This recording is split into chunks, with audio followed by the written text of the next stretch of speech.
apakah keinginanmu align, sejalan dengan kehendak Bapa. Mari belajar menyerahkan kehendak kita kepada Bapa. Kalau memang ini salib yang harus dia angkat, tetap percaya bahwa kehendak Tuhan terbaik, rencananya terindah. Mungkin kita harus pikul salib dalam hidup kita. Mungkin gak seperti yang kita inginkan. Tapi percayalah, kehendaknya terbaik, rencananya terindah. Kalau doa, jangan lagi selalu bilang gini, Tuhan berkati aku, Bapa berkati aku. Tapi belajar gini, Tuhan, apakah yang Engkau rindukan dari hidupku? Apa yang Kau mau dari hidupku? Apa yang Kau mau Tuhan, nyatakanlah bagiku. Jangan melulu, aku mau ini, aku mau itu. Tapi tanya, apa sih kehendak Tuhan bagi kamu? Mari kita fokus melakukan kehendak Tuhan. Percayalah, firman Tuhan berkata, carilah dahulu kerajaan Allah, bicara soal kehendaknya dalam hidup kita dan kebenarannya. Maka semuanya ditambahkan.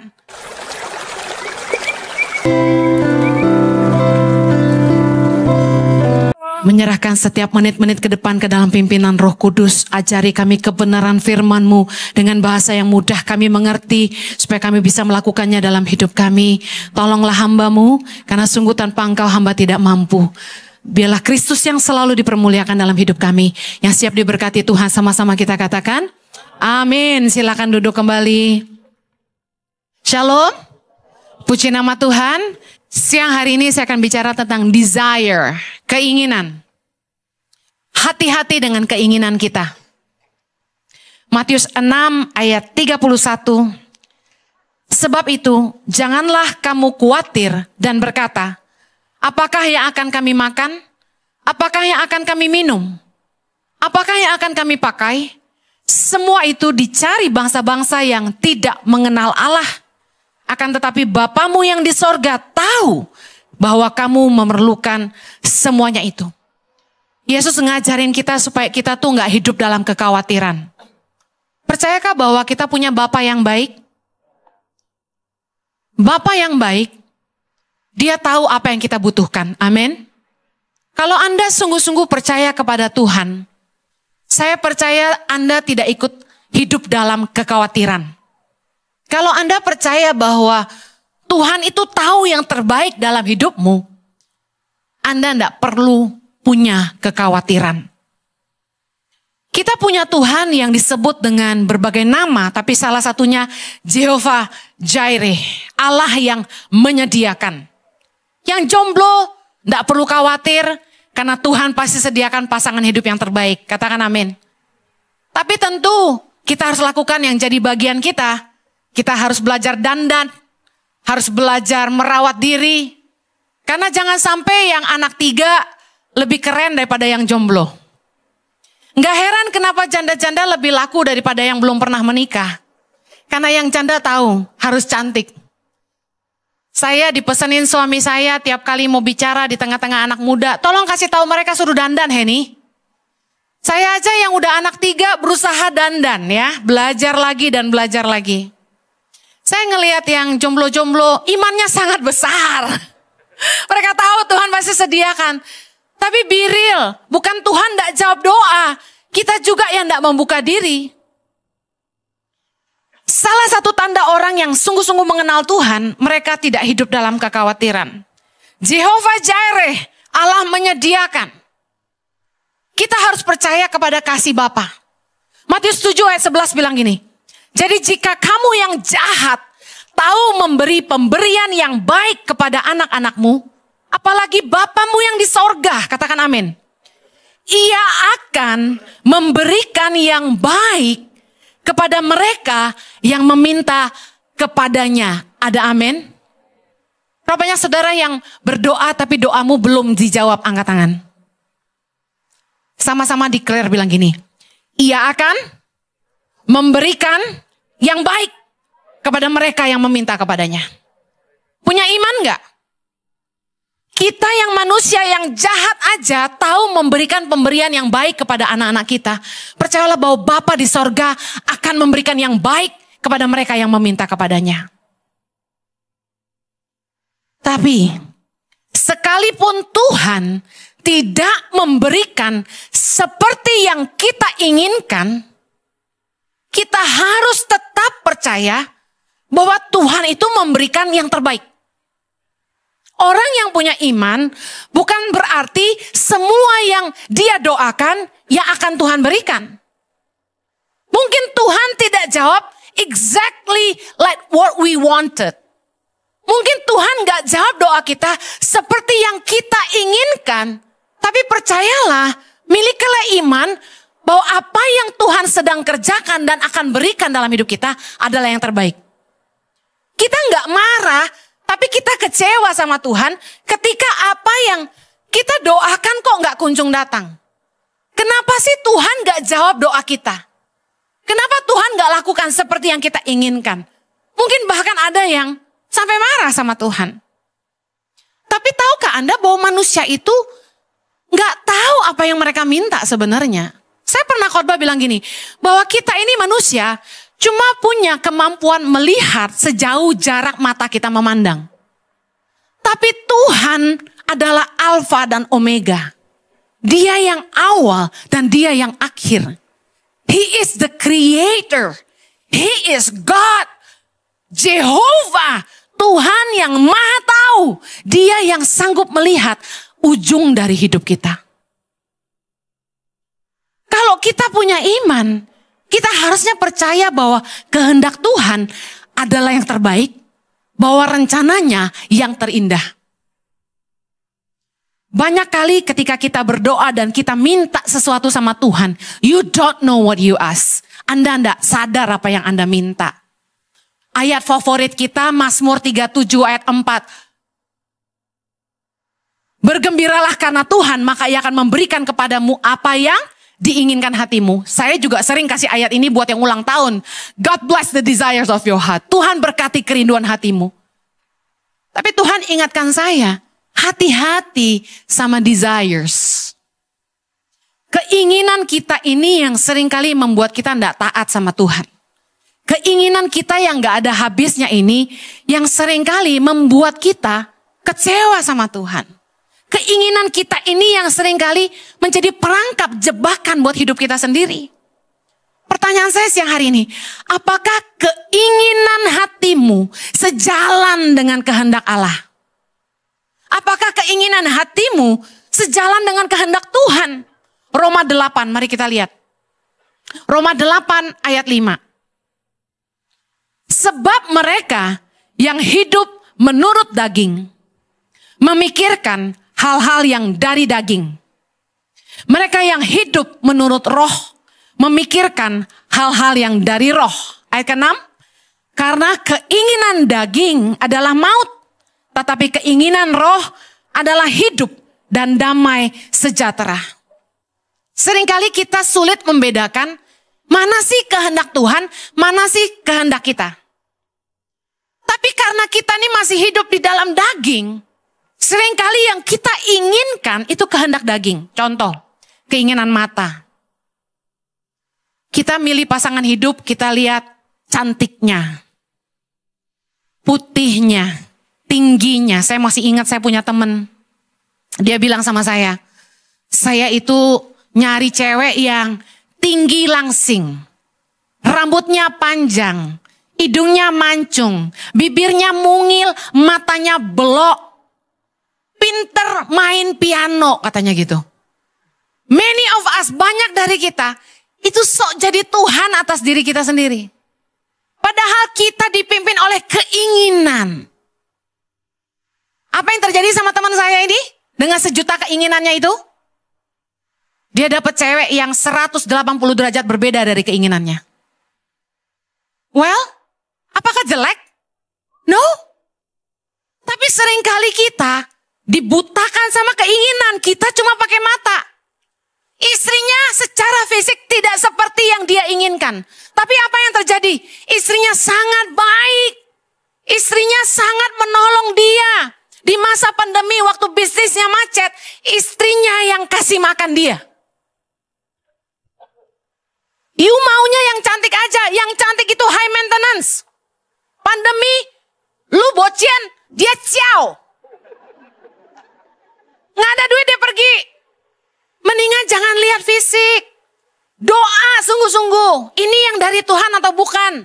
Kadang-kadang hidup kita itu, kita tuh cuma live by our own feeling and desires gitu loh. Gua mau begini, gua mau begitu. Tapi ikut Tuhan gak bisa gitu. Kita harus belajar hidup dipimpin roh. Keinginan roh adalah hidup dan damai sejahtera. Tuhan gak mungkin mendatangkan kecelakaan bagi kita. Amin. Kita seringkali lebih milih keinginan daging kita, bukan apa yang Tuhan kehendaki bagi kita. Saya ditawarin papa angkat saya, Dedi beliin Alphard ya buat kamu. Saya bilang enggak. Keinginan daging mau tahu gak hati saya? Mau jujur gak? Maulah, kacau loh. Siapa yang gak mau dibeliin Alphard? Bener gak Pak? Jujur aja, mau banget, keren lagi. Tapi saya jawab, jangan Dad. Nanti kalau dilihat orang pikir saya pakai duit yayasan beli mobil mewah. Jangan.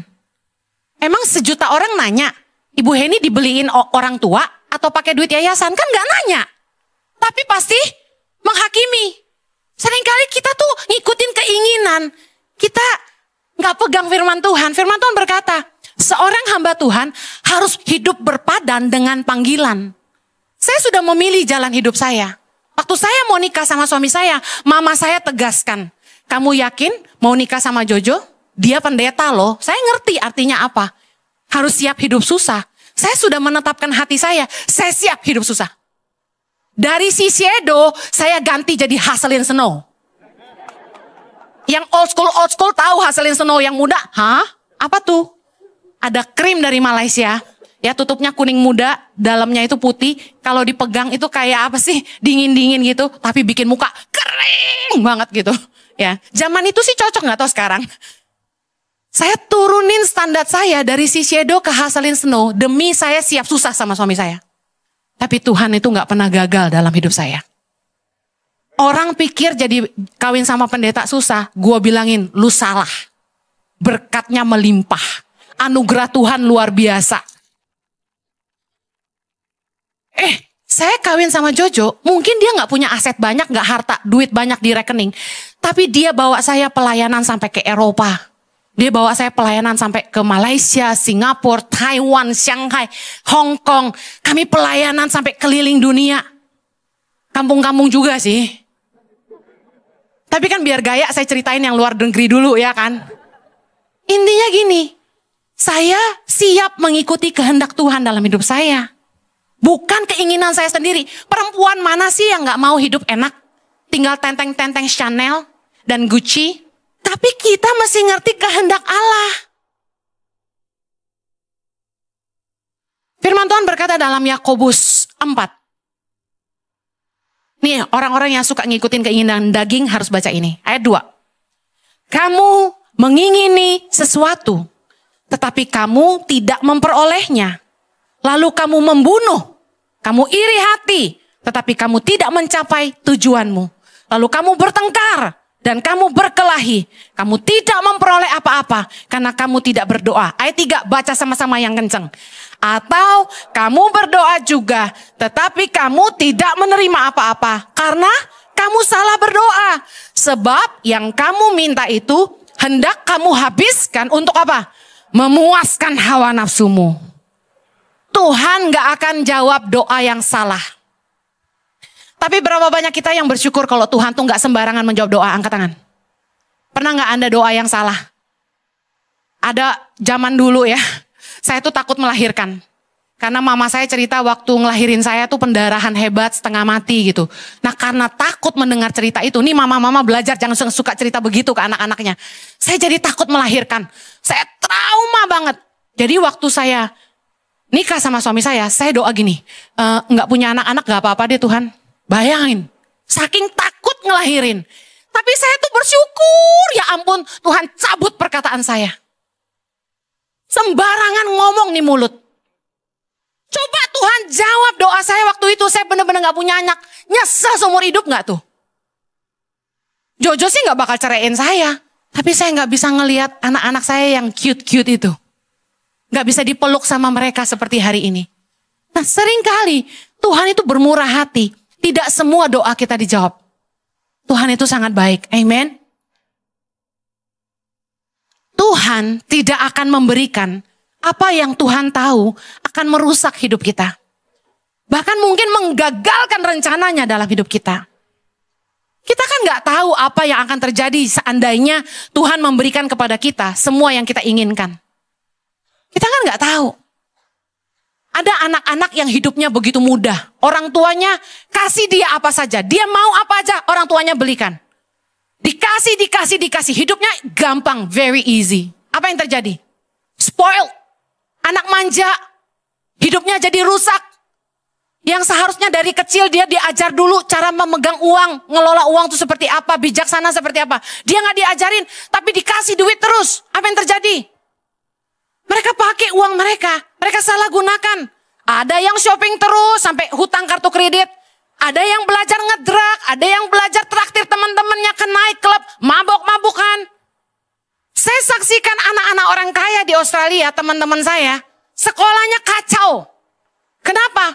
Orang tuanya beliin Ferrari, SLK. Wah, mereka kerjaannya pamer terus, happy. Minum yuk, ngumpul saban malam. Kapan sekolahnya? Malam teler, besok pagi gimana bangunnya? Orang tua yang gak tegas sama anak-anaknya, dengerin, Anda sedang merusak masa depan anak Anda. Sekalipun Anda orang kaya, dengar baik. Kalau Anda mau lihat anak Anda berhasil, tegas sama mereka. Papa mama cuma bisa kuliahin kamu. Selesai kuliah, katakan umur 23, kamu sudah harus bisa berdiri di atas kaki kamu sendiri. Harus tegas. Anda kalau sayang anak Anda harus tegas sama mereka. Kasihan Bu Heni, no. Anda biarkan mereka di rumah umur 25, 26, 27, 28. Enggak kerja, cuma main game. Tidur subuh, bangun siang. Emangnya Anda hidup selamanya? What if you die? Apa yang terjadi kalau Anda dipanggil Tuhan? Anak Anda mau makan apa? Mau kemana? Oh jangan takut Bu Heni, pabrik saya banyak. Harta saya melimpah, anak saya gak bakal kelaparan. Saya sudah lihat harta orang habis dalam sekejap. Anak-anak yang gak diajarin kerja dari kecil untuk ngelola usaha orang tuanya. Mereka gimana mau lanjutin? Justru anak-anak yang lulus kuliah harus keren, ada orang tua yang gini. Kami ketemu kemarin. Anaknya disuruh kerja dari mana? Dari bawah. Keren banget gak tuh? Papa mamanya enggak ada lu anak gua. Lulus dari Amerika pulang, suruh kerja. Jadi apa? Waitress. Di kafe punya dia sendiri. Kerja dari bawah. Satu kali manajernya marahin dia. Manajernya marah kan terus karena dia merasa dia yang punya anaknya ini. Dia melawan ke manajernya. Apa yang terjadi? Manajernya lempar lap ke mukanya. Anak yang punya loh. Dia marah. Dia telepon papanya. Papanya lagi di luar negeri. Kurang ajar nih manajer. Lempar lap ke muka saya. Dia marah. Kalau saya jadi papanya, gue pecat tuh manajer. Marah sih marah, kebangetan banget anak gue dilempar lap ke muka gitu kan. Tapi saya belajar dari orang tua ini. Dia bilang apa? Saya suruh anak saya minta maaf sama manajer saya. Karena tidak mungkin manajer itu tahu ini anak saya masih dilempar lap kalau dia tidak keterlaluan. Wow. Hari ini mau tahu ceritanya? Anaknya jadi manajer kafe dong. Keren banget, pinter banget, malah dia bikin jadi franchise. Franchise-nya udah dibeli orang. Anaknya loh. Tapi pelajaran dari papanya apa? Tidak dimanjakan, kerja dari bawah. Kalau Anda sayang anak Anda, usia di atas 23 masih di rumah ngendon, bangun siang, saya kasih tahu, berhenti kasih uang. Bu Heni, kerjaannya main game terus, putusin internet di rumah. Putusin internet di rumah, berhenti kasih uang. Cuma kasih makan. Kalau dia marah, bilang gini, kalau kamu kerja, kamu bisa isi pulsa listrik, pulsa internet, kamu bisa kasih makan diri kamu sendiri. Kalau Anda terus kasih uang, dan terus pasang wifi, anak Anda cuma jadi monster di rumah, yang cuma bisa teriak, bibi makan, bibi minum. Anda tidak sayang anak Anda. Ingat, we don't live forever. One day kita nggak ada, anak kita gimana? Nggak punya fighting spirit. Gak punya spirit of survival. Gak bisa bertahan. Mau jadi apa? Anda harus mulai belajar didik dia dari bawah untuk mengenali usaha Anda. Saya pernah punya kafe. Saya kasih tahu sama anak-anak muda. Anak muda zaman sekarang kan bertingkah. Pulang dari luar negeri, mau buka kafe. Bilangnya apa? Papanya suruh beli franchise. Dia langsung mau running kafenya. Saya tanya, kamu pernah kerja di kafe? Belum. Kamu bisa bikin kopi? Belum. Bisa bayar orang? Anti? Oke, papanya berduit ya kan? Terus saya tanya, kamu tahu manajemen kafe? Bisa suruh orang anti? Apaan yang suruh orang? Kita harus bisa semuanya. Harus tahu apa purchasing-nya. Suppliernya mana, vendornya apa. Harus tahu teknik bikin kopi. Bedanya kopi Arabica Robusta apa. Kintamani sama Gayo apa. Semua harus tahu dong. Ada entaste-nya, rasa nangka, ada ram, ada wine, macam-macam. You don't know mau buka kafe. Kalau mau buka kafe, kerja dulu di kafe orang. Cuci piring dulu tuh. Belajar dari bawah. Terima pengiriman. Ya berapa pak? Ya ini. Liatin apa yang dipesan. Mana bisa main buka kafe gitu aja. Fighting spiritnya nggak ada. Jangan terus ikuti keinginan. Anda sedang menjerumuskan anak-anak Anda. Karena keinginan manusia nggak ada habisnya. Pengkhotbah 6 ayat 7. Segala jerih payah manusia adalah untuk mulutnya. Namun keinginannya tidak terpuaskan. Hawa nafsu manusia itu menginginkan ini dan itu. Tapi Tuhan yang mengetahui segala sesuatu. Katakan amin. Mari belajar jangan larut dalam keinginan dunia. Mari kita harus belajar mengenali kehendak Allah. Kita buka 1 Petrus 4 ayat 2 sampai 3. Ini pesan Tuhan luar biasa banget. Saya malam-malam renungkan ini. Wow. 1 Petrus 4 ayat 2. Baca sama-sama. Supaya waktu yang sisa jangan kamu pergunakan menurut keinginan manusia. Tetapi menurut kehendak Allah. Ayat 3. Sebab telah cukup banyak waktu kamu pergunakan untuk melakukan kehendak orang-orang yang tidak mengenal Allah. Kamu telah hidup dalam rupa-rupa hawa nafsu, keinginan, kemabukan, pesta pora, perjamuan minum, dan penyembahan berhala yang terlarang. Lihat baik, Tuhan mau kita di akhir zaman ini. Yuk jangan lagi hidup menurut keinginan manusia yang gak ada habisnya. Kita ini masih di dalam daging, keinginan kita banyak. Mobil baru, rumah besar, harta melimpah, istri cantik, suami ganteng, barang branded. Pikirin aja, sebenarnya yang bikin kita susah itu keinginan kita. Kalau bicara kebutuhan kita nggak kurang makan, nggak kurang minum, nggak kurang pakai, setuju? Tuhan pelihara kita, karena dia Bapa yang setia, dia Bapa yang baik. Tapi yang bikin kita nggak bersyukur dan selalu bilang Tuhan nggak jawab doa adalah keinginan kita. Yang gak ada habisnya. Mari belajar jangan mempergunakan hidup kita lagi untuk keinginan manusia, tapi menurut kehendak Allah. Jangan terus mengikuti hawa nafsu ini dan itu, keinginan dunia. Mari belajar cari kehendak Allah. Kalau Tuhan gak jawab doa kita, percayalah sesungguhnya Tuhan tahu yang terbaik buat kita. Belajar seperti Yesus. Yesus berdoa dalam Lukas 22 ayat 42. Tetapi bukanlah kehendakku, melainkan kehendakmu yang terjadi. Kita belajar bagaimana Yesus itu waktu dia berdoa. Yesus minta supaya cawan itu berlalu. Tapi dia bilang, Tuhan bukan kehendakku, tapi biar kehendakmu. Yesus belajar menyerahkan keinginannya kepada Bapa. Padahal dia sangat ketakutan. Theologically mengatakan sebelum disalib. Ketika Yesus berdoa di Taman Getsemani, dia saking takutnya, keringat itu keluar darah. Saking takutnya, stres, sampai pembuluh darah pecah.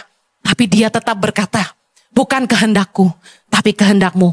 Matius 6 dalam doa Bapa kami, Yesus mengajarkan apa kepada kita? Ayat 9, Bapa kami yang di sorga, dikuduskanlah namamu, datanglah kerajaanmu. Sama-sama, jadilah kehendakmu di bumi seperti di sorga.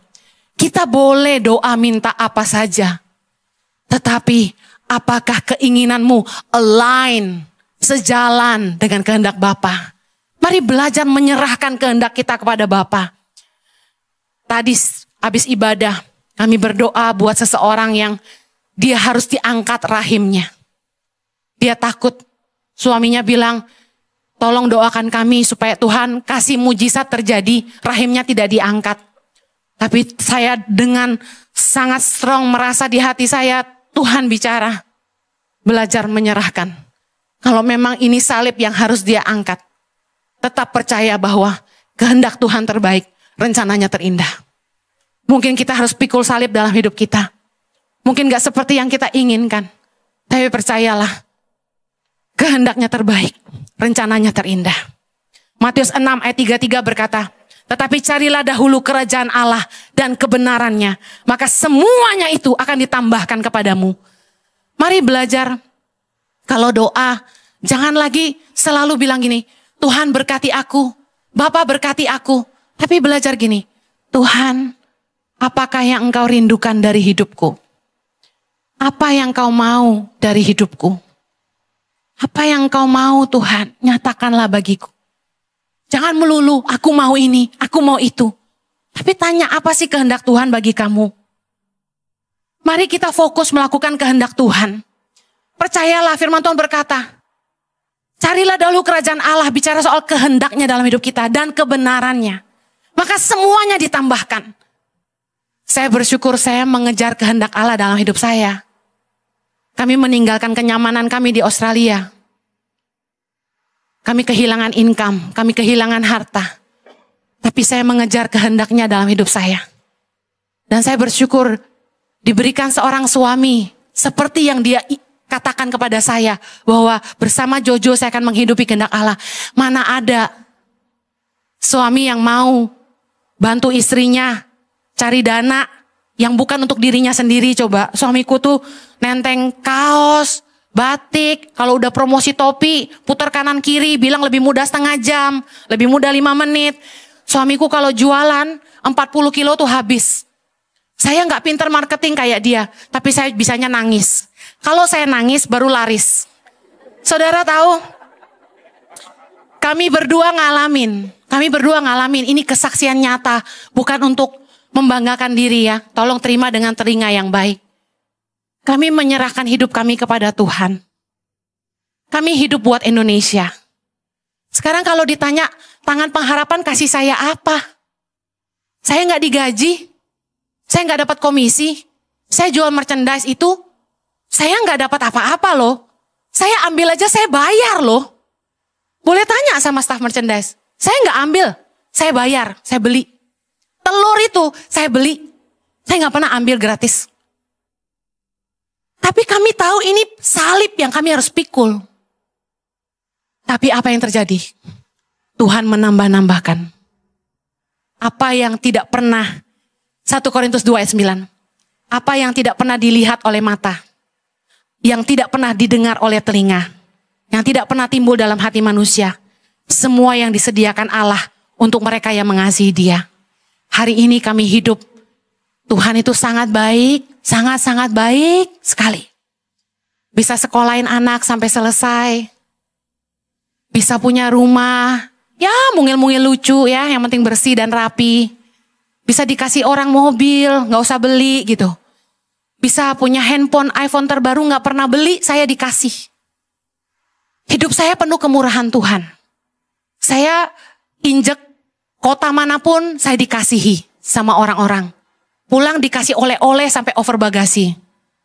Puji Tuhan, dari 500.000, 300.000 tiap khotbah bisa naik-naik terus. Dikasih orang lebih, digaplokin duit kalau khotbah ya. Dulu saya pelayanan itu kalau saya lihat gerejanya nggak mampu, saya balikin. Bukannya saya lihat angkanya kecil, saya kasihan. Saya mau datang cuma memberkati. Saya nggak cari uang di sini. Saya berkati. Tapi Tuhan tuh perhitungkan. Kami nggak pernah kurang. Kalau orang keluar negeri harus nabung.